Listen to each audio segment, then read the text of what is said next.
સાબરકાંઠાના કાતપુર ટોલનાકાનો વિવાદ વધુ વકરી રહ્યો હોય તેમ ટોલનાકા ઉપર ગુસ્સે ભરાયેલા લોકોએ તોડફોડ કર્યા બાદ કલેક્ટરને આવેદનપત્ર આપી રજૂઆત કરાઈ હતી। સાબરકાંઠા જિલ્લામાં કાતપુર ટોલનાકાનો વિવાદ હવે વકરતો જાય છે।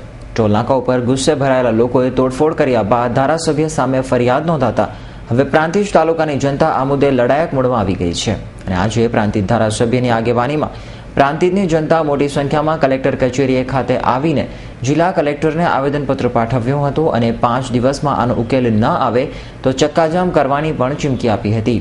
ખેડૂતો અમારા પ્રાંતિજમાં મોટાભાગે શાકભાજીનું વાવેતર થાય અને તમામ શાકભાજી વેચવા પણ પ્રાંતિજની બાજુમાં મજરા 3 રસ્તા રિલાયન્સના જે મોલમાં જવું પડે અને આ માટે પણ ટેક્સ ભરવો પડે એટલે ખેડૂતો પણ ખૂબ જ મુશ્કેલી અનુભવી રહ્યા ત્યારે તમામ ખેડૂતો તમામ પક્ષોના સાથે અને બિન રાજકીય રીતે અમે એક આંદોલન ચાલુ કર્યું છે અને અમારી માગણી છે કે કોઈપણ સંજોગે અમારા પ્રાંતિજ તાલુકાના વાહનો માટે સર્વિસ રોડ મળે, ટોલ માફી મળે અથવા અમને જો ટોલ માફી નહીં મળે તો આવનારા દિવસોમાં ઉગ્ર આંદોલન કરવામાં આવશે। પણ માનનીય કલેક્ટર સાહેબને અમે મળ્યા છે।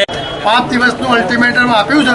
જો 21 તારીખ સુધીમાં આનું નિરાકરણ નહીં આવે તો 21 તારીખે પ્રાંતિજ બંધનું એલાન આપવામાં આવશે અને ઉગ્ર આંદોલન ઓછામાં ઓછા 10,000 માણસને ભેગું કરીને અમે ચક્કા જામ કરી દઈશું। Deepaksinh Rathod, S9 news, Himmatnagar.